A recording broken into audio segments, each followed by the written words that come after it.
Welcome to Geek Warning, the podcast that puts the world's most interesting cycling tech and more into one place. This week we are going to chat about possibly the biggest bike computer launch that we've seen in a while. And even though it's been otherwise a little bit quiet on the new products front, we are also going to talk about a few other tech bits. And of course, we've got a few of your Ask a Wrench questions to answer as well. I am Suvi Loponen, and joining me this week are Brad Copeland. Hey, everyone. Hello. Dave Rome. Hello.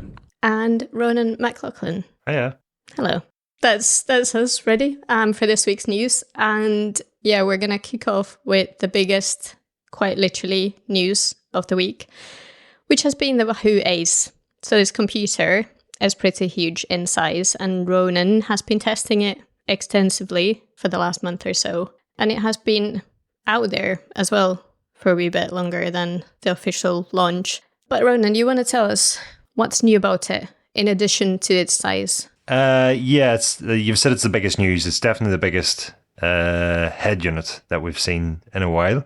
Bigger than the Garmin 1050 that launched earlier this year. And it's Wahoo's new flagship head unit. Sits above their Roam 2, which will still exist. But there's a couple of key updates to this, notably its size, yes, the screen also. But for the first time, you've got a touchscreen on a Wahoo device. They also retain the buttons that Wahoo have always had, so you've now got the best of both worlds. Well, not quite the best of both worlds yet, but you've got both worlds right now. And I suppose the big news is the fact that they have integrated a wind sensor. They've integrated a bell. I keep forgetting about the bell. Yes, they've integrated a bell and a wind sensor. But in smaller news, they also have what, Ronan? A wind sensor. Oh, that's right. Yes. Right. Well, there's quite a lot of new things about it then. There is. I mean, there's a whole list of features. I don't know if we want to go through them all here. I've done an extensive review of this on the website. Dave's hinting at me here to give you the top 5 features. I think I've already listed them, like the touchscreen, the wind sensor, the bike bell. There is things like a new user interface. There's a new app to control all of this.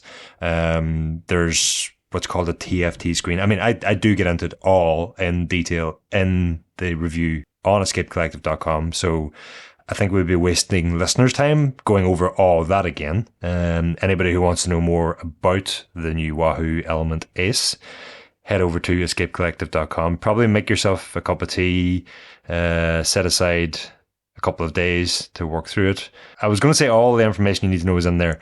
That I actually had to cap it. There is so much more detail that I could have delved into, and that's probably what we'd be better off spending this time doing, is having a more general discussion about it. I think it's worth noting that, like, your review, knowing that you had experience with aerometers and this thing had a wind sensor built into it, we kind of encourage you to really go hard on the wind sensor side of things up front, and knowing that kind of every other outlet would cover the basics and the foundations as a computer. And yeah, so your review, I would say, does an incredible job of explaining the ideal features and the limitations of the wind sensor that's built into it, before then getting into the everyday things like the questionable claimed battery life and the fact that it doesn't fit on the integrated mounts of pretty much any bike currently on the market. But yeah, definitely a good read if you're interested in this computer. Can I get one thing straight before we delve into this? Yes. This is the first head unit with airspeed measurement built in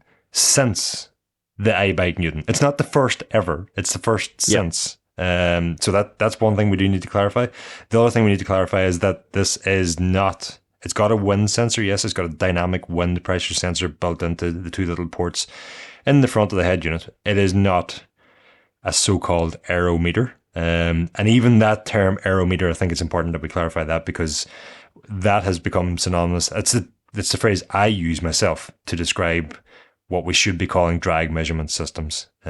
Because drag measurement systems will have a wind sensor similar to what Wahoo is using, and I've used a wind sensor from one of those systems to assess how accurate the new Ace's wind speed sensor is. But aerometer, so to speak, is like kind of an idea that you're measuring live CDA, and we're there are devices out there that claim to measure live CDA. It's not quite live. We're probably a long way from that yet. But the drag measurement systems I'm talking to will have a wind sensor in them. They'll have a speed sensor in them.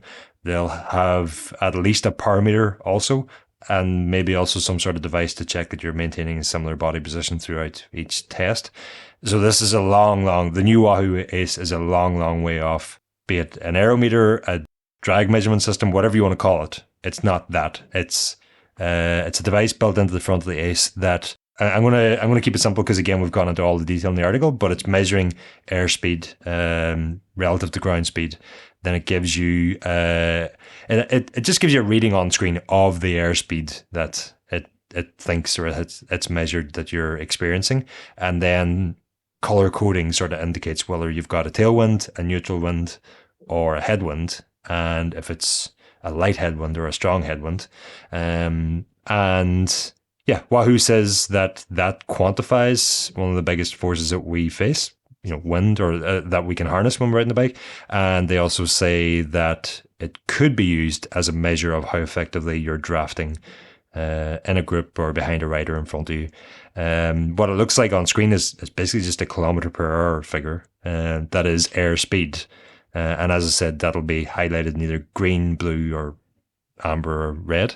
And it's obviously the main feature here. It's the main talking point, but I don't really see a whole lot of use in it as it currently sits. What do you think? I mean, yeah, the review does go into all sorts of issues you had with it, including the fact that it kind of just shuts off when it rains. But what do you think it needs before it becomes useful? Like, do you think there's technology? Do you think there's a day in the future where people will want this like they want a power meter today? I mean, what I actually think it needs is, like, skipping straight to the end of the review, is Connect IQ style app-based system. And then Wahoo could leverage third-party apps to do this work for them. The question is, will this ever be a drag measurement system? And despite, beyond everything I just mentioned, the other huge challenge that it faces here is that while I've found the Ace's airspeed measurement to be relatively accurate, let's say, it's basically nowhere near accurate enough to be a drag measurement system.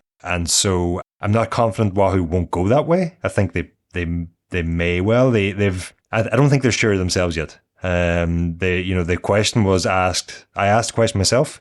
Didn't really get an answer. And then, kind of strangely, Wahoo asked themselves that question in a press release that came out last week, sort of with a few updates before the official release. And the question was, will this be a CDA meter or an aero meter of some sorts in future? And they basically answered every question they could have, except will it be that thing?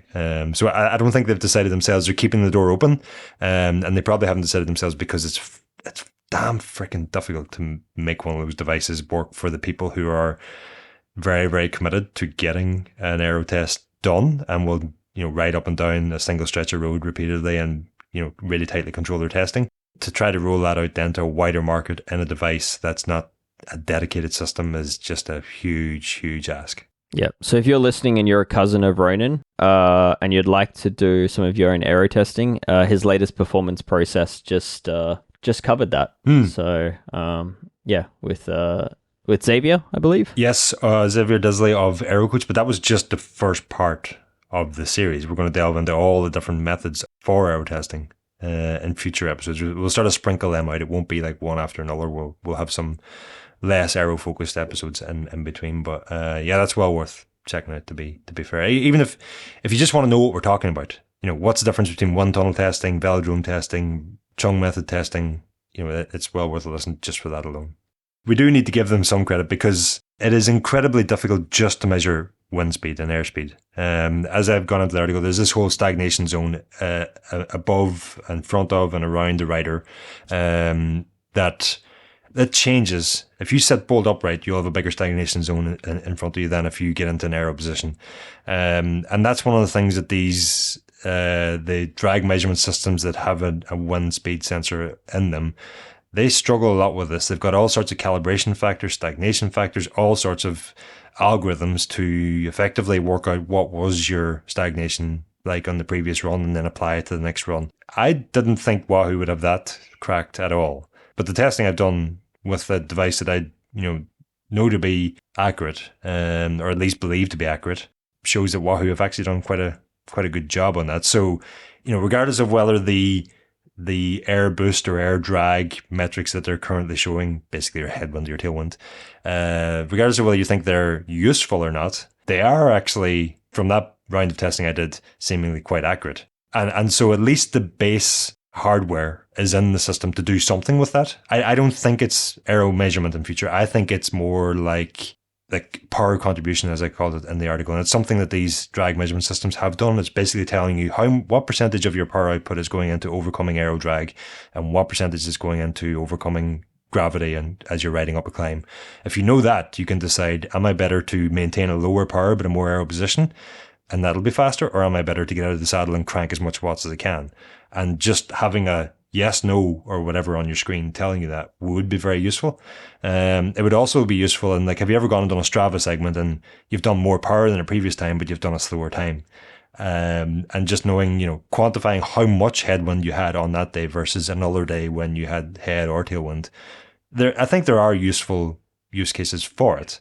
I just don't think it's in drag measurement. Gotcha. Okay, so potentially far more than a gimmick, but also not quite there yet. I think it's kind of like the device as a whole at the moment, and it's really underdone. It could have.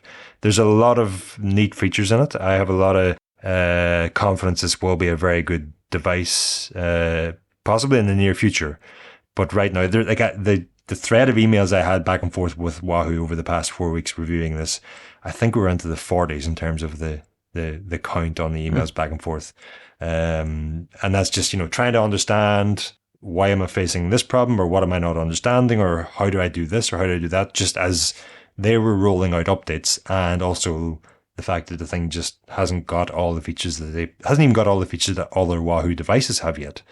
And so, as I've said in the article, some of those features like Strava live segments and live tracking are slated either for this month or early in the new year. And I'm kind of like, could you not have just waited until early in the new year and had them ready on day one and ready to go? And I think then the device has not landed all that well today, I don't think, online. There's been a lot of negative reaction to just the fact that a lot of those features are missing. And I think that could have been sidestepped if it was if I was reviewing this in February, don't think they're going to miss out on many Christmas or January sales, but they could have had a device that just was, the finished article rather than almost finished. Who do you think the computer is really for? Because it is now the flagship model, but it is huge. It's hard to get on probably what most pros would even ride on the bars. And I think there was a conversation on Discord going on whether it's UCI approved, whether you could even use it. So the UCI have verbally said okay. Wahoo told me. It's one thing I forgot to put in the review, but they verbally okayed it, but this is the UCI we're talking about, so until you have it in writing, and even then, you maybe can't be certain. I don't expect to see this on pro riders' handlebars next season, especially not on anything but the flattest of stages. Even the like of Roglic, who is a Hammerhead user now, I think, on Bora Red Bull. He was using a Garmin 130 or something, the tiniest GPS device you can find this year, just because it's lighter for someone finishes. So I don't expect to see the Ace on pro handlebars. Because this thing's heavier than your iPhone 16 Pro, right? It's bang on the claimed weight, 208 grams for the. Okay. And my iPhone was like 100. I can't remember, but it was sub 200, just creeping under the 200 grams. When you take the case off, if I add the case to my iPhone, it is heavier than the Ace. But gotcha. Chunky. Yeah, it's very chunky. It is chunky. It's not quite as tall as the iPhone, or it's not quite as wide, but it is much deeper. So you kind of, it's also just like blockier. It's not, it's not as tall and almost as wide. So it doesn't quite sit in your hand as well as a phone would either. But I mean, it's not supposed to sit in your hand. It's supposed to sit in your handlebars. Before we move on, do you think head units are getting too big? I'm leading the witness with this question. Yeah, I'm going to go back to Suvi's question to answer yours, Dave, and that the size and the weight don't bother me. I mean, if I was out chasing performance, it's probably not the device I would use. And that, I mean, that's not even It's not even just because of the size of the weight. Like at the moment, I had issues with Strava maps loading on the device, and they're detailed in the article as well. But I mean, at the moment, that would give me cause for concern. If I was lining up for an event tomorrow where I needed to follow a map, I wouldn't be confident it would have it correct. Again, something that no doubt will be fixed at some point, but just isn't right now. As for everyday riding, I mean, I put a phone in my pocket anyway, and it's close to the same weight as we just described. You know, on a training day, there are so many other, like you're talking maybe 100 grams of difference between this and a smaller device. And so I don't think that 100 grams is going to make a difference on training days, race days, 100%. You know, it's not you're not going to see it on pro handlebars as I just said. But I really like the size of the screen, you know, once you can get it onto your handlebars. To answer Suvi's question, who's it for? I think it's for Chris Froome. He's a quad lock, I think. If he were to give up his quad lock and hammerhead affiliations. I think it's for still affiliated. Bike packers, endurance riders, gravel riders. I think it's for anybody who rides a road bike, who likes a big screen. You kind of forget how bulky it is and how big it is when it's on your bike. You could just sort of enjoy the larger display. I didn't have an issue with that, if I'm honest. I kind of quite enjoy it. I would have pushed back on it being for gravel riders, because off-road I really don't like large screens. Okay. I find they impact sort of, I mean, you should be looking way ahead. You shouldn't be looking at your front wheel, but they do kind of sit in line of, I don't know. They're distracting, I find them. But I guess Wahoo, I saw doesn't have integrated, at least now, with trail forks either. So I don't know if that's indicative of, I mean, it will probably come, but I couldn't see this being. I wouldn't think this is a good head unit for mountain biking. No. Yeah, I mean, it's you're not that far off of just putting an iPad on your handlebars at that point. So somebody had asked in our Discord which head unit manufacturer just goes ahead and makes an iPad for our bikes, or who's going to be the first. Speaking of which, I mean, this is obviously the talk of the cycling community today. There's a lot of chatter online, and it's just amazing to look at our Discord and see our members, amongst which are Ray Maker, who we've had on the podcast a couple of weeks ago, and Shane Miller, also two sort of experts in this particular field. Yeah, DC Rainmaker and GP Llama. Yep. And they're just hanging out in our Discord, chatting over the various pros and cons of the Elemnt Ace, which I thought was cool. Yeah, that's neat. All right. Well, let's cool. if you want to know more about this computer, definitely head to Escape Collective. Check out Ronan's article. There is a lot of information in that, and it's a legitimate review. You'll hear all sorts of things related to issues he had with battery life and placement of the computer, and then a real deep dive on it as a wind speed sensor. Yeah, check out the dirt and the buttons. You know this thing's been used. It hasn't just been brought in, photoed up, and a few words stuck together about it. It's been used. It's been tested. And I want to go back to the last time I was on the show. I think we had a conversation about purchasing items that frustrate you, and it's okay if you only use them. Yeah. Once or twice per year. It wasn't okay. It wasn't okay. That was the bones of the conversation. What I've realized in using this is that the Garmin 1040 I had been using was just frustrating me on a daily basis. I mean, I didn't realize it reviewing this. I always knew how frustrating that device was, and so as frustrating as the new Ace currently is, in its sort of half done state, it still replaced that unit. So take from that what you will. Yeah. Well. Well, we're gonna move on from Wahoo Elemnt Ace into something else making a comeback in the World Tour. So Campagnolo has been confirmed to make a comeback to the World Tour. They might be seen with Wahoo computers, as we figured out. But yeah, Ronan kind of broke the news on this one already last week, the week before, a couple of weeks ago. 2 weeks ago, yeah. 2 weeks ago now. Yeah, but now it's official that Team Cofidis will be using Campagnolo in 2025. Campagnolo group sets and wheels.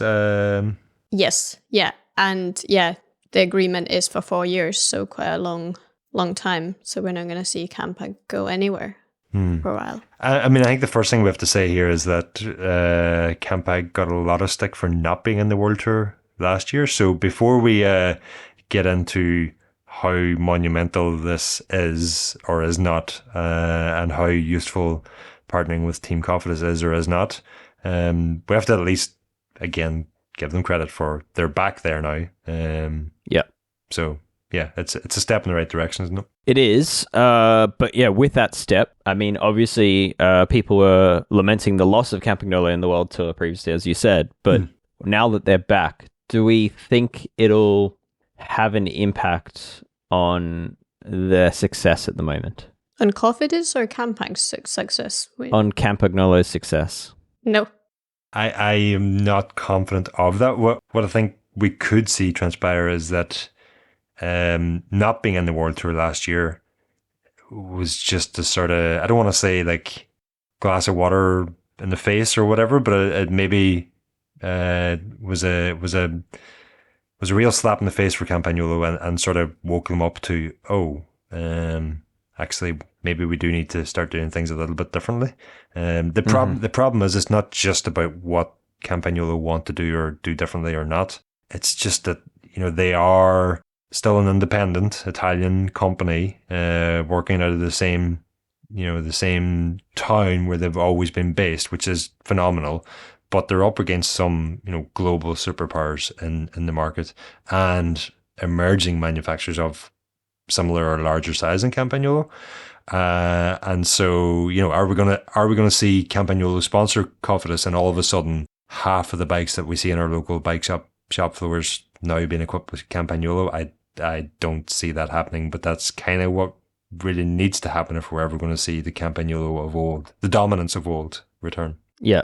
I unfortunately do think that ship is largely sailed. I don't see Campagnolo getting, to be a $1 billion+ company like its competitors have become. But I also think that there's a decent portion of people that use Campagnolo and would have seen its loss, it missing from the World Tour is kind of like a sign of like, this is no longer the racing product it once was if no one in the World Tour wants to be on it. And I think in that sense, they kind of need to be in the World Tour just from the point of view of being like, we're still a competitive group set, because end of the day, racing still sells product, whether I like to acknowledge it or not, it does. So, yeah, I think their presence in the World Tour is important for them as a road focused, company. Yes, they do gravel, but I still see them as a road company.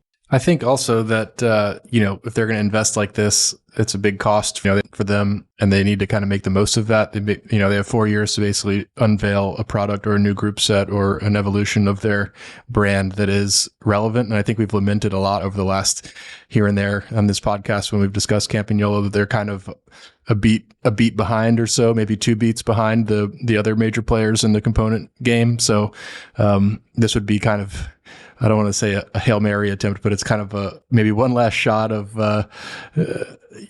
establishing relevance again for the brand, which, I'm a big Campy fan, historically speaking, and for sure it would be nice to see them back kind of in the conversation again. But like Dave said, I'm not sure after last year that's a bit of a big step to overcome, kind of being literally left behind and out of the game for a little while. So I hope to see something that really impresses me from them soon in this next 4-year span. That's kind of where, I mean, if I am honest, I'm disappointed as Cofidis. If Campagnolo had turned around and, announced a partnership with, I've already mentioned them, so I'll use them again, Bora Red Bull, or I don't know if they're Red Bull, Bora Hansgrohe, whatever they're called these days, one of those top tier teams who are, really pushing R&D, performance, all that carry on.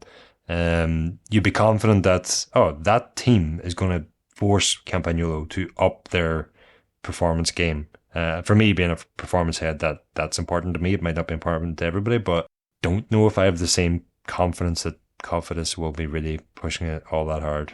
They'll probably be asking Campagnolo to make tubular wheels. Well, yeah, Cofidis is going to continue with Look Bikes and have Campagnolo and Campagnolo wheels as well. Yeah. And this, honestly, that goes back to Ronan's point that he was saying, for Campagnolo to really have a comeback, they need to get OE presence and be seen in bike shops.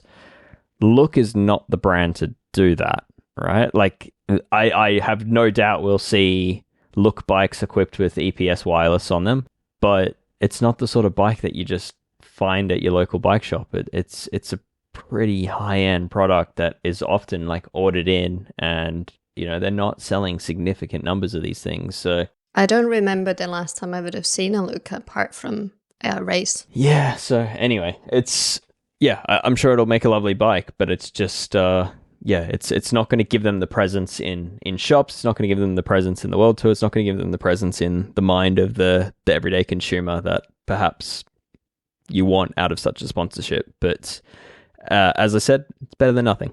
To be fair also to Campagnolo, you've got 18 men's World Tour teams, 16 women's World Tour teams, if I remember those numbers correctly. And they've been out for a year. You kind of just have to take whatever door's open to get back in. Yeah. I've talked to manufacturers before, and they've said, if you want to be operating in this space, you have to be in the World Tour. If you find yourself out of the World Tour, you've got a year to get back in. If you don't get back in within a year, you're in trouble. And so they got back in within a year. They probably couldn't be all that picky about who that was with. Yeah. Be that in terms of team or bikes. They probably just had to, well, there's an opportunity. We have to take it. Yeah.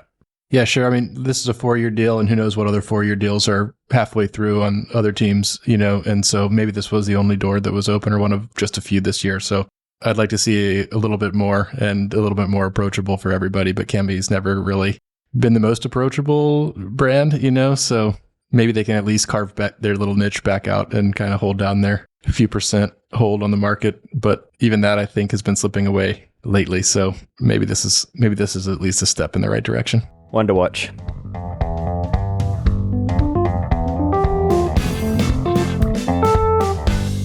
Well, we're going to move on to what's been on our minds recently. And sustainability topics have been on our minds, not just recently, probably every day. And something we've been discussing a lot internally for quite a while now as well. So, but yeah, Suvi, I think it's in particular on your mind because you hosted a panel recently. So related to this. So what did you host and what can you tell us about it? So there was the COP29 UN organized climate conference, which happens every year, where all the big world leaders get together. There's also a very small scale version of that for the cycling industry, where there's maybe about 50 participants, mostly industry representatives. And yeah, I have taken part in that in the last couple of years. And this year I was asked to host a session on kind of media's role in the sustainability conversations. And we were kind of specifically talking about how to incorporate sustainability into our reviews and kind of how to measure that and how can we even get that information from brands. And it was as much as you could cram into 20 minutes, which was the session length. Oh, wow. It was very short, but... So solved the world's problems, huh? Yeah, we absolutely did. I can see there's maybe something similar happens at the actual COP29. But yeah, there were some interesting points raised. But like Dave said, it's something that we've been talking a lot internally, and it's not an easy fix. It's not an easy... No. There's no easy solution to it. No. Assessing product sustainability, because we review so many different ones, is pretty difficult. You can... Yeah. If we were only reviewing t-shirts, it would be probably cotton t-shirts. It would be probably a lot easier. But there's loads of different materials, loads of different supply chains. And as far as in cycling, like as far as brands that have actually done detailed environmental impact studies into their own processes and products, I think you could probably count them on one hand even after you'd been involved in a horrific finger loss accident. So I think there's really, really not that many brands that have achieved this. So I think, for us, like we have to kind of take a different tact as far as not relying on what brands say and rather letting the product speak for itself. I think the approach that we need to take here is we can't be perfect in the solution, but to start with, I think focusing on how well the product will last and whether the product is disposable or not is sort of something we can do.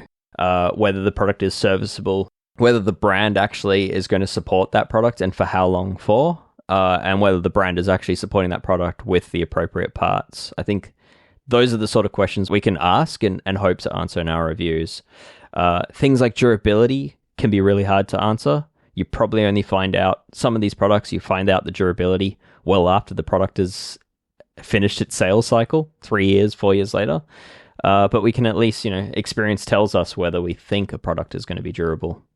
So I think there are things we can add to our reviews and start to raise awareness on these issues. And I think these have a lot more impact than just talking about whether the packaging is made of, soy-based inks and is recyclable.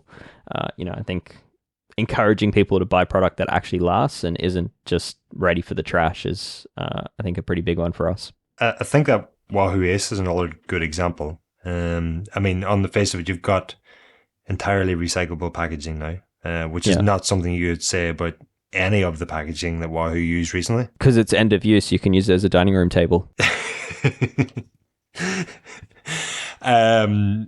But the device itself, as I covered in the article as well, and admittedly I didn't mention sustainability in this, but that's certainly what was on my mind in terms of durability, is like a wind sensor. How is that going to hold up in the rain? It doesn't work in the rain, as I established. It recovers from not working in the rain. It's sort of a built-in feature to, it's got a protection in there. But how will it deal with having an open port on the front of it for, there was one user on our Discord today talking about an original element bolt that they'd had for original element, maybe that they had for like 9.5 years. Is this going to last 9.5 years? I threw everything I could at it to try and figure out, is it going to be sustainable in muddy conditions, and that especially riding behind other riders on wet gravel rides, taking it on loads of muddy gravel rides. There's only so much you can do in a month, and I do know that Wahoo aren't going to. You can't replace that wind sensor if it breaks. But it comes back to, will the rest of the head unit still work? So yeah, it just sort of highlighted for me the difficulty in this. Yeah, and that's a good example, right? Like, so many computers on the market are not intended to be serviceable by the customer. So when the battery fails, whatever, effectively like a mobile phone. Yes, there are ways around that, but Apple themselves largely don't want consumers inside of these devices. I think, the likes of Wahoo is kind of the same. And Suvi, I think you did an article a couple of weeks ago about these small brands emerging in the computer space, one of which was rebuildable by design. I can't remember which computer that was. But... Yeah, it was the Absolute Cycling one. Yeah. Gotcha. Yeah, they were really kind of basing their whole... Well, not the whole point of the cycling computer wasn't the repairability, but they wanted to be based in the Netherlands, serve that kind of customer base in Europe. Gotcha. And refurbish the products rather than replace them, which happens a lot from electronics brands.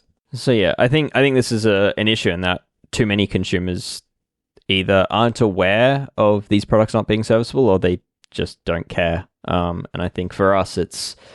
we're not going to go out and say, don't buy a Wahoo just because you can't replace the battery inside of it. But us telling you that you can't replace the battery inside of it might actually get you thinking about that and perhaps considering other options. So I do think us doing this can create some change. And yes, I understand that a single device owned by a single person is not going to overcome the world issues here, but every little bit helps. And, if we're each wasting less, then I think we're, less waste is only good. So I think that's what we've pretty much concluded in every conversation we've had about this. And I think in terms of sustainability, every conversation I've had with experts is that it's more sustainable to have a product for a long time, and it will serve you for a long time. So the longer you can have it, you're not going to just buy a new computer because it's new. It's better, and it's even better if you can fix that it's not just completely just getting by, but you can actually have it replace the battery, replace the screen, all these things. And this is something that Shift, the organizers of this cycling specific COP29, they also did this pulse check. There is actually a news piece up on this with more of the findings on escapecollective.com, maybe from, I'd say, a couple of months ago now. But yeah, it's the results are there. And I think when they interviewed or took, the respondents were both industry and consumers, and the consumers really wanted repairability and compatibility, which are, issues that the industry feels to kind of ignore at times. I do think there is a lot both ourselves and consumers can do, though. I mean, if you look at the press fit bottom bracket example, none of the manufacturers wanted to move away from press fit bottom brackets, but there was just so much demand, be it from this podcast or previous iterations of this podcast and consumers walking into their bike shops. A lot of brands have now gone back to using threaded bottom brackets, be they good, bad, or indifferent. That is off the back of consumer demand, I think. But then at the same time, I would say like integrated bars and things like this, which are making everyone's, well, not everyone's, but I think most people's lives absolute pain, is also off the back of that. And that's not necessarily. Yeah, I'm not saying it'll be easy, but I do think there is opportunity there. We're not wasting our breath talking about this stuff. Yeah, absolutely. Yeah, I think there's opportunity for us to help make change and help at least get you thinking about these things. And certainly if you're a brand listening, and we're reviewing your product, expect us to start asking questions about, how long you're going to be supporting service parts in the market for said product. And also, the availability of those service parts. Too many brands say, yes, our product is serviceable, and then don't offer said service parts, which is something I think we'll be answering again in a later Ask a Wrench question that's coming up later in the episode. So yeah. So we're gonna probably continue talking about this sustainability topic in the future episodes, but for now that is all, and we're gonna get to this week's only quick tech bite, which is bike. Is it a bike? You tell me. What is it? I guess it is. This one, I think this one might be more of an Australian release. I haven't seen any other publications really cover this one, but in Australia, there is a new 2025 Giant Anthem out. The Anthem being the Giant's cross-country dual suspension platform. So it's sitting at 100 millimeters rear travel with a 110 millimeter fork on the front. The frame looks much the same as what we've seen in the past. I'm not seeing any significant changes there. There's still only the one water bottle in the main triangle. It's still got that sort of vertically positioned shock and a flex pivot at the back. But what is new and what is kind of intriguing is that Giant had previously entered the suspension world with its own brand of suspension on some of its more entry-level bikes. But it seems to be following that trend, and they've actually introduced their own cross-country fork and rear shock for this bike, which sits at sort of like a mid-level racing product. So it's kind of like, I'd imagine it's kind of comparable to say like a Fox Performance or like a RockShox Select Plus level. It's got the Crest SL fork and the FlowTrack XC rear shock, both of which are running on a grip shift style lockout with a 3-position lockout. I don't know a lot else about this, but I just find it interesting that Giant is doing its own suspension. So yeah, Brad, what do you have you managed to have a look at this? Well, what I would say about it, though, I'm on the fence about Giant kind of as a brand generally, but brands that have made their own suspension in the past, Specialized has made a few attempts at that over the years, It kind of dovetails nicely into the conversation that we just had. It does. Where it really these does. brands don't offer the suspension service parts, which if you're doing it correctly are parts that are needed pretty frequently because they wear quite fast, especially at the kind of mid-level, I would say, of the range for all the brands that are common among suspension manufacturers. So that's another one where I'm sure for them, maybe on the balance sheet initially it made some sense, but it's going to be one of those that sinks or floats based on whether there are adequate service supplies available globally for the products that they're equipping their bikes with, which in the past and historically, and this was not a Giant problem, but at the time a Specialized problem in my most direct experience, that was the challenge. And the products were actually good, but the service products were virtually non-existent, especially like 2 or 3 years later.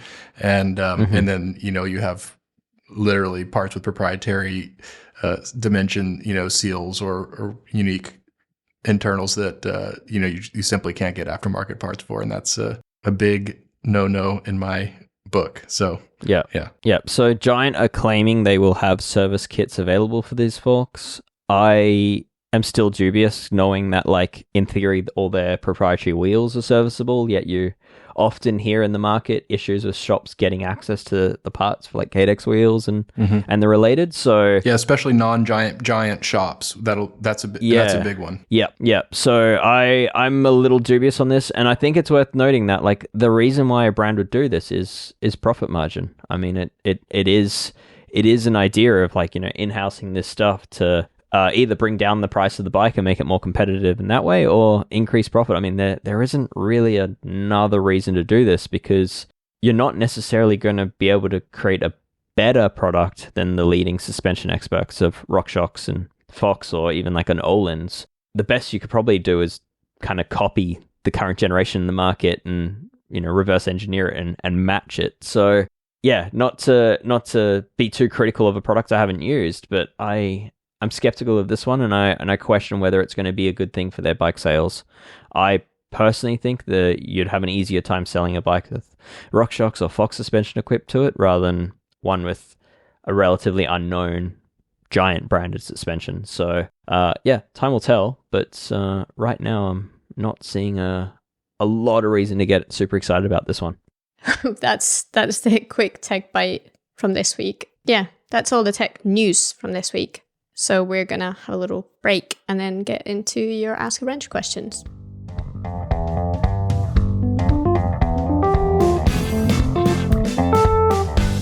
Our first question this time is from Stu from Sydney, who asks, currently I have Shimano gear on all of my bikes. Unfortunately, they don't really stock consumable replacement parts. This includes oil seals for my Alfine hub and P-springs for my XT derailleurs. To my mind, these are consumable parts which may need to be replaced at some stage. Shimano has ended up replacing the entire internal assembly of my Alfine twice rather than replace a $5 part, and it seems like they replaced derailleurs left, right and centre for basic fixes which would probably just be changing a small part. The parts are always available overseas, but Shimano prevents stores shipping to Australia without putting in a lot of effort to get around the ban. Further to this, it seems like mechanics are also pretty frustrated by this as well, as several I've spoken to have had rants to me about how hard it is dealing with Shimano as they don't stock many parts which they should. Aside from being super frustrating, I feel like this is a huge gap in sustainability for a company like Shimano. They've put marketing resources into spruiking cardboard packaging and recycled fabric and apparel, but are tossing out products like derailleurs because of a rusty spring. Keen to hear your thoughts. Is this more widespread in the industry than it should be? Thanks, Stu. Yeah, I mean, as someone else in Sydney and in the Australian bike industry, fully agree. It is something I've experienced. It's not entirely just Shimano doing it, but Shimano is definitely probably the most common example of it. And yeah, I mean, I don't know what to say. There are international blocks on ordering Shimano components into Australia, and so often you can find some of these parts for your bike, and you're not able to order them from online stores. There are a few exceptions. I'd say SJS Cycles in the UK is an online store with a huge amount of Shimano repair parts in stock, and they still ship to Australia, although their shipping rates are pretty high post-COVID. It used to be a lot cheaper, but there are some options. But I would say also, if you're shopping around, and this might not apply to you, Stu, but just keep in mind that a lot of the online stores don't carry full ranges. So there is a chance that your local bike shop can order in the parts, even if you can't find them online. So just a little reminder there. But Brad, is this something that you find in the US? Are you often looking up at like Shimano dealer manuals or schematics to find that parts there's a product number for a part, but you can't get it? Or are you finding it's pretty good in that regard? It's hit and miss, and the last few years have definitely affected that. It's definitely a frustration in bike shops when you're dealing with it day to day too, though, when you do want and have identified a small part need and can't get it, and ultimately the most efficient approach is to replace an entire derailleur, for example, rather than something much smaller that just simply is impossible to find. A lot of bike shops will keep old parts around. It's a fine line between hoarding and saving yourself some trouble in the future. So it's not a guarantee that any shop will have stuff, but some might be willing to part out, as it were, some older used parts to salvage what's salvageable. And if you're dealing in enough, I guess, volume, you might that might be a resource. So if you have a shop around you that you're friendly with who might be, helpful in that regard, that's one option. But to your point, Dave, it is, most Shimano distributorships are kind of regional and they're independently run. So it is kind of like what you experience in Australia may not exactly be what I experience here. So I'm not exactly familiar with the severity, let's say, of the issues you're facing there. Yeah, I mean, Australia is a direct subsidiary, so I mean that excuse doesn't really apply. In theory, they should provide full support, but there's definitely gaps in what's available. I think ultimately, my experience in the shop might be sort of the microcosm of what is globally true and unfortunate probably for the sustainability aspect of the conversation, where sometimes just managing such a small, like the minutia, there's an infinite number of these little tiny parts that could be cataloged and manufactured and sold for 25 cents. But at the end of the day, I think the sort of back end to support all that probably costs more and is more tedious than is worth investing in for a lot of these things. And on the other side of that, I think bike parts generally, I think we've talked about this a time or two in the past, are just simply not as durable as they used to be. And they don't seem to be designed to be as durable as they once were. Sure, the functionality is incredible and what they're capable of is amazing, but I can't imagine seeing a 25-year-old, first gen Eagle rear derailleur, for example, that's still running nice and smooth like you would on a late 90s Dura Ace group, which is still pretty much functionally perfect and totally serviceable in ways that these modern parts aren't. So I think unfortunately it's kind of a shift in the industry, and its priorities is a big source of where this blame might lie, honestly. But it's certainly a gripe that I tend to share as well. So I sympathize. It's a common truth amongst all the major drivetrain brands is that a lot of these components, back in 9-speed days, 8-speed days, a lot of these components were more rebuildable than they are today. Even Campagnolo, their 10-speed shifters, their ergo power shifters were fully rebuildable with spare parts offered. That is not true for the current generation of Campagnolo parts. And it, same applies for SRAM and Shimano over and over. So yeah, I think it sucks. I think there are some things to take away from this, which is try find the schematics for that part. Shimano actually does a very good job of offering this at shimano.si or si.shimano. And yeah, you can find the component you have and look up the schematics for it, and that'll tell you the exact product codes of the parts available. If you look up quite a few modern parts, you'll actually be surprised at how few service parts are available or are made for these things. So that'll tell you how serviceable these things are or how rebuildable they are.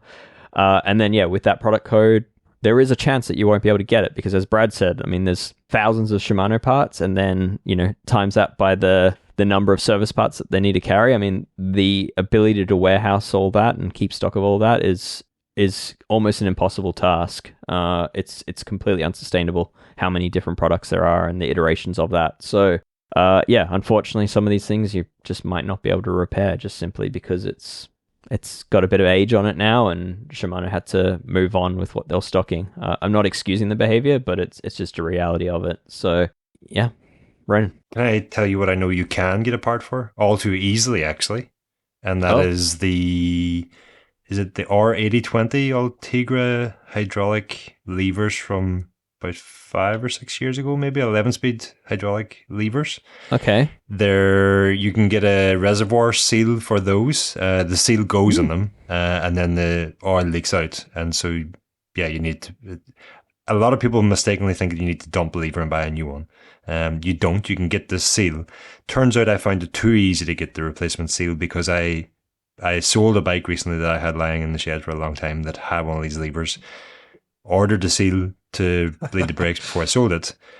That took me about 3 weeks to get round to that job, and in the meantime I rang up the local bike shop and I was like, can you order me one of these seals? And so I bought the same set of seals twice. And so if there's anybody out there who now needs an R8020 hydraulic lever seal, if you're not already a member and you take out a membership for a month, I will send you a free seal. And you can save your levers. The Australians listening are clamoring to get online right now. They weren't. I mean, this is the thing. It's a tiny rubber seal, and it's not cheap. It was like £20 sterling on £20. Yeah, it was ridiculous.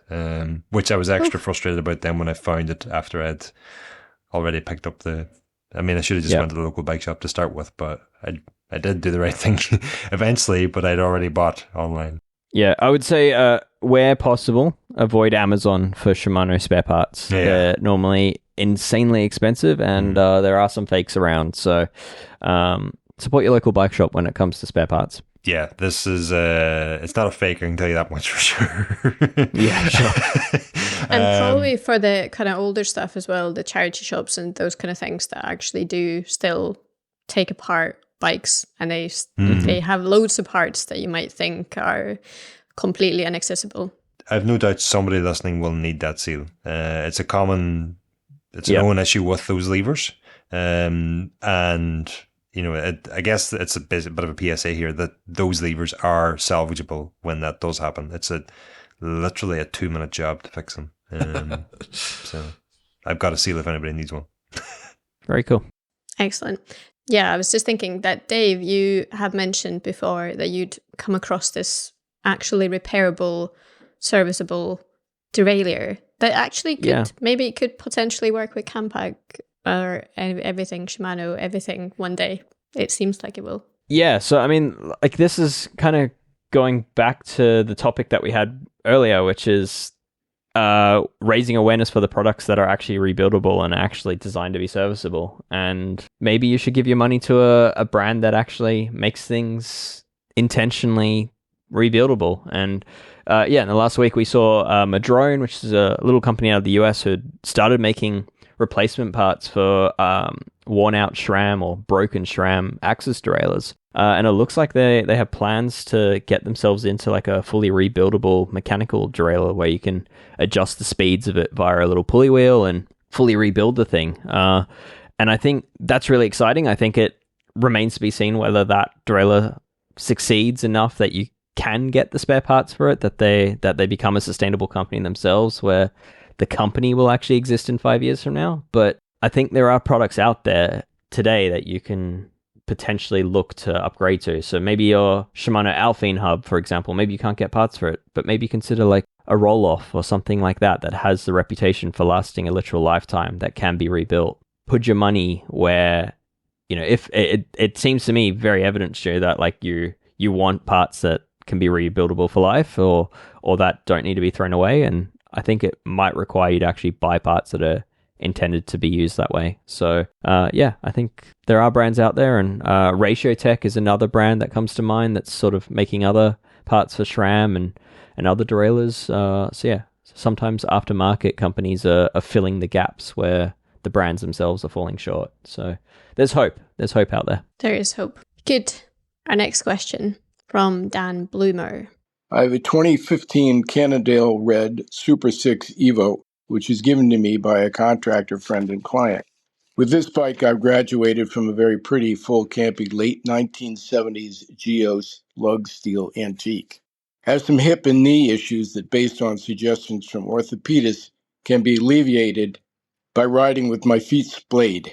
In order to accomplish this, I've installed pedal extenders, and I'm able to ride comfortably with my Asioma power meter pedals and cleats. The result is no pain in hips and knees. Incidentally, I've also gone with 160mm cranks. My question is, Asioma warns against using their pedals with extenders. Do you have any thoughts?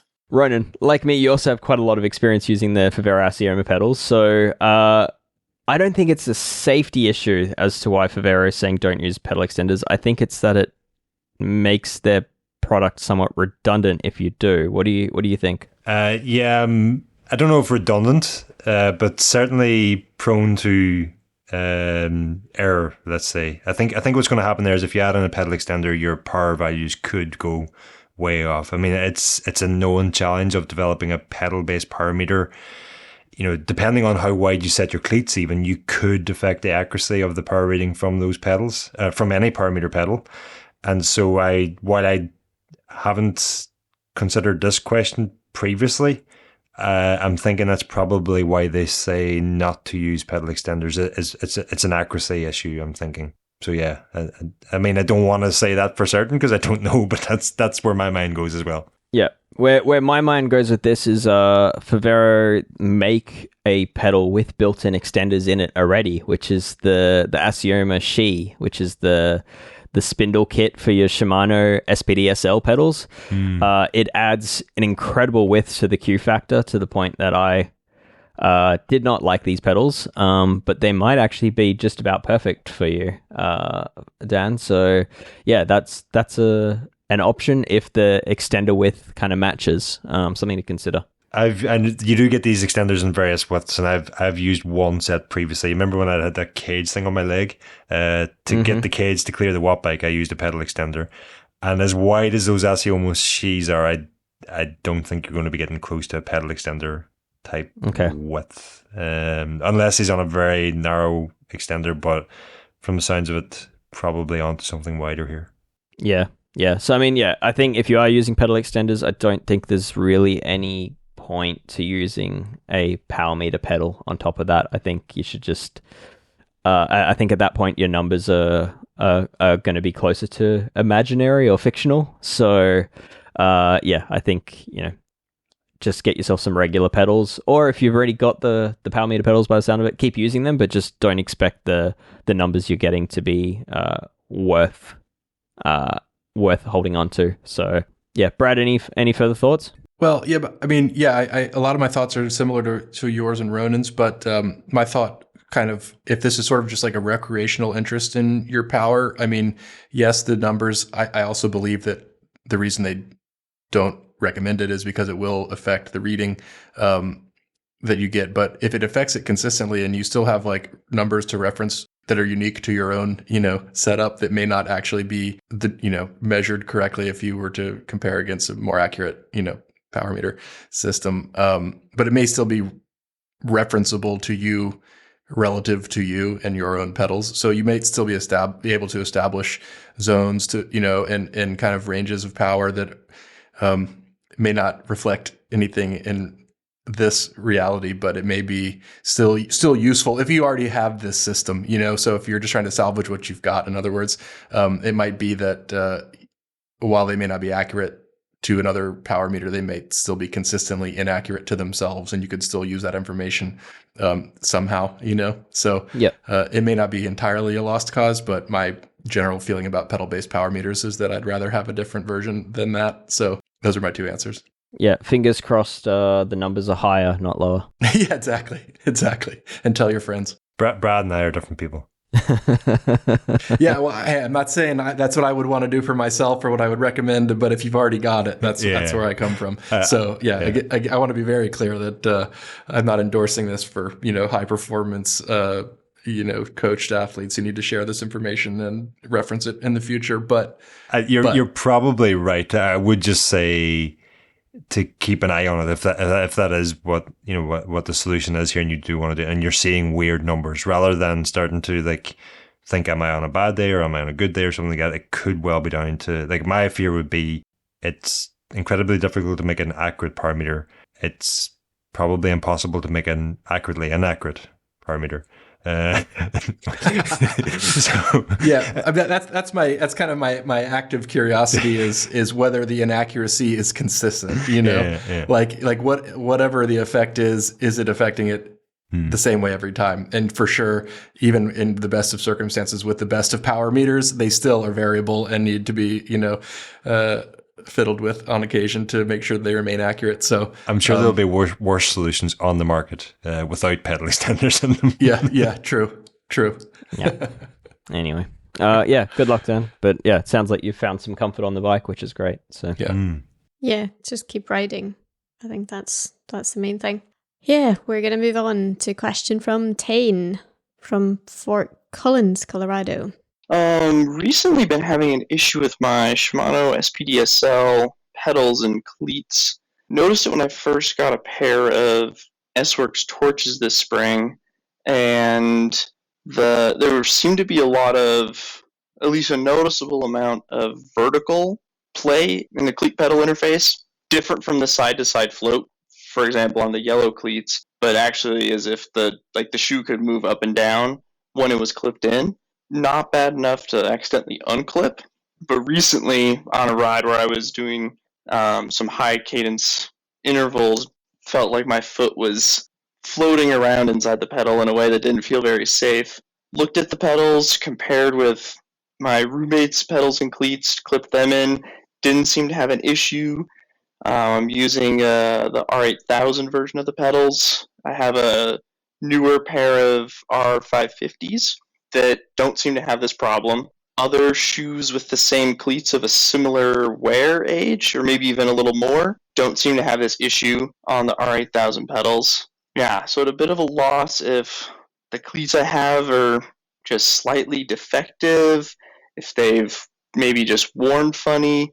So yeah, thank you for the help. Yeah, so Tane is basically describing like what I'd call toggle in between the cleat and the pedal, where it's not float, but it's basically the cleat, and the cleat is able to move up and down within the pedal body. So a road pedal system should have side-to-side float, assuming that's the cleat that you want, or that's how you've got them set up, but it should never have that sort of up and down movement, which would create noise and a bit of a disconnected feeling. So like, as you pedal up, as you lift your foot in the pedal, you really should feel locked in. So yeah, this is kind of what he's describing, and he's trying to solve it. Any ideas? Well, I have an idea, Dave. So one thought simply is to try a new set of cleats just to account for variability in the manufacturing. I've seen some of this in my own life where the same color, shall we say, of Shimano cleat has been on the same shoes, has had a different kind of feeling or performance, and they are just molded plastic, and those small variabilities can kind of, it's a relatively small amount of play that we're most likely talking about here in the first place. So just a small variance in the cleat dimension can kind of exacerbate or not, as the case may be, this problem. But the other thing I was thinking of, and it depends, I know you have a few different sets of pedals, and some may seem to have issues while others don't, but some shoes, the curvature of the sole of the shoe, which can then translate, once you've tightened a cleat to it, translate to some curvature in the cleat itself, can potentially cause or cause other problems. Small shoes are typically, the curve is a little bit more accentuated because the shoe is so small, and can cause kind of some additional, let's say, kind of deformity, as it were, of the cleat itself as it clips into the shoe, and cause some interference that way that may not exist on a broader curve on a larger shoe. So there could be some of that at play here, and that's a bit of a guess, and maybe it's just kind of something to look at or think about. And there may be some potential to shim something one way or the other to possibly account for the little bit of movement that you. That's kind of where my head was going as well. But what we don't know is what size the shoes were and placement of the cleat. If it was like exceptionally small shoes and exceptionally like either forward or rearward cleat placement, and maybe even 4.5 or stance width as well, perhaps you're just getting into some area on that particular shoe. I wouldn't have expected it with like specialized torches, but it's certainly an issue. Like if you're running speed play pedals and you get their cleats, they come with shims to overcome the curvature of the shoe. If that is an issue, keep them flat on the sole. So I don't know, maybe if a photo here might help us in answering this one. Yeah, I think what we can say is just process of elimination. Borrow a friend's shoe and put it into your pedal that you're having the issue with. I mean, you mentioned it's not an issue in another set of pedals. So borrow a friend's shoe, see whether the issue goes away in this very set of pedals. If it does, then I would start with what Brad said, try new cleats. And as you're installing the cleat, look to see how well that cleat matches the sole of the shoe.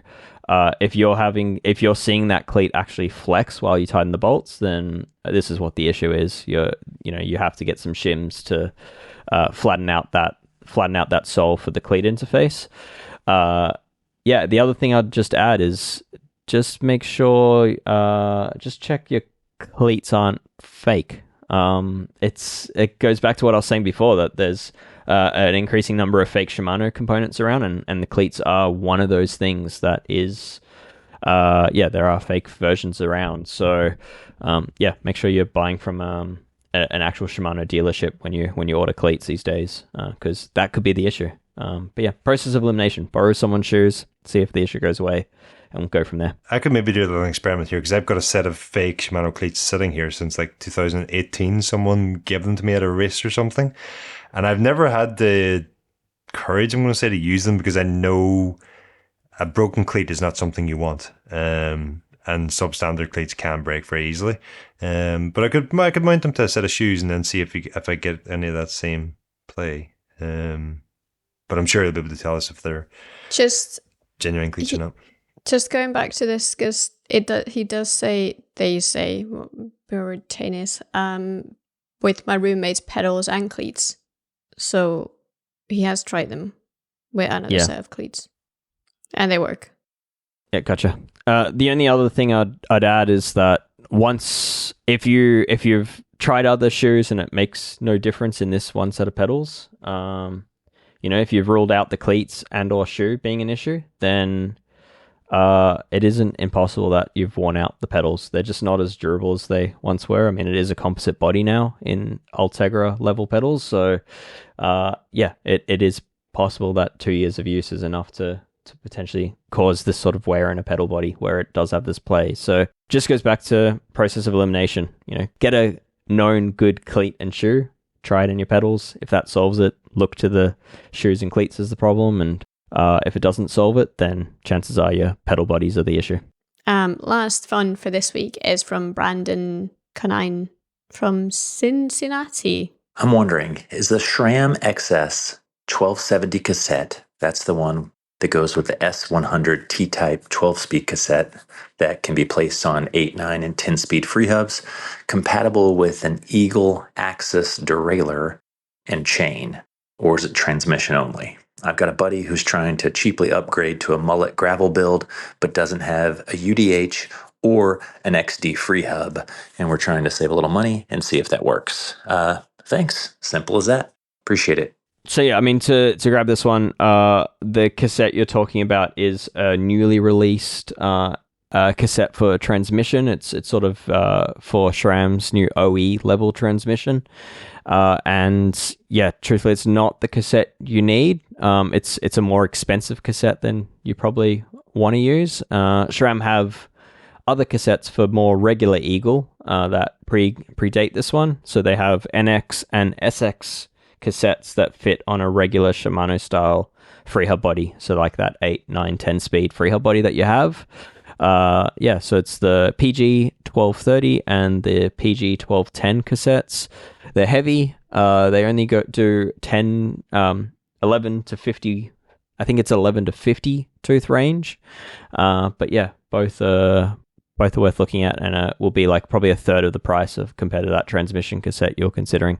And better yet, there won't be any weird compatibility issues related to chains or spacing. It'll just be a direct fit. So that's what I suggest you doing. Brad, any further thoughts on that one? Your answer was exactly the same as mine. I'll say too, Sunrace, I believe, also makes a cassette. It's a 12-speed Eagle compatible, HG freehub compatible cassette, and it's, in my experience, I think it actually performs a little bit better than those SRAM ones you mentioned. Although it's shades of performance there, but in any case, the real problem that you would have experienced with the cassette you asked about, the XS 1270, comes from basically interference. That the smallest cog would kind of sit where the derailleur hanger, there basically will be interference with your existing derailleur hanger where there wouldn't be a derailleur hanger on a transmission bike because the derailleur occupies that space. And so that's kind of the fundamental reason why that isn't compatible. But the answer, quite simply, is that there are some options that are, and you could do exactly what you're describing, which is kind of making that upgrade at a relatively affordable price point by going with either of those two SRAM options Dave mentioned, or possibly the Sunrace one that I was also talking about there. Yep. Roughly $100 for one of these cassettes, sometimes less. Excellent. Well, that is all the questions for this week. But we do want you to send more questions to us. And if you want to do that, you can head over to escapecollective.com/hello. You do need to be a member to do that. You don't need to be a member to get to that website, but you do need to be a member to submit your question. And then you just introduce yourself and tell us where you're from and ask a question related to bikes. Yep. I would say we're a few weeks behind in answering them. There is a bit of a backlog of questions, but keep them coming in. But just if you're bleeding out, it's probably not the best place to ask questions. So yeah, keep that in mind. Probably, yeah, Discord's the place as well. There's a lot of conversation going on there. If you're really wanting an answer, or hundreds of answers, it seems at times, that's the place to be. Yeah. Any given question. Righty. So, as always, before we go, there's a lot more tech content on our website. Favorite products continue to roll out. Alex's went up just earlier this week. And actually, by the time you're listening to this, I think most of them have gone up. Yes. Yeah. So go and check all of those out, because you're going to get a whole bunch of them at once. Yeah. And that, again, it's not, these aren't like Christmas wish lists or anything like that. It's literally just products that we loved during the year or even prior to that made an impression on us. And some of them are used bikes, some of them are free things, some of them are new expensive products. But yeah, go see what left an impression on us. And yeah, each staff that has their fingers on tech has been doing one. So yeah, and then I guess the other thing to shout out is just, we spoke about at the beginning of the episode, but if that Wahoo Ace computer interests you, I'd say do go check out Ronan's review, because looking at him, he looks like he hasn't slept in 72 hours, and I think that's pretty accurate for how long he's just been working straight on that review. So That's a lie, Dave. I slept for 4 hours. You've slept for 4 hours. Okay. Yes. All right. Well, that feels like a pretty good place to wrap things up. Yeah, we're going to let Ronan to go back to sleep. Well, back to sleep, sorry. We're going to let you get some sleep. Hopefully a good night's sleep.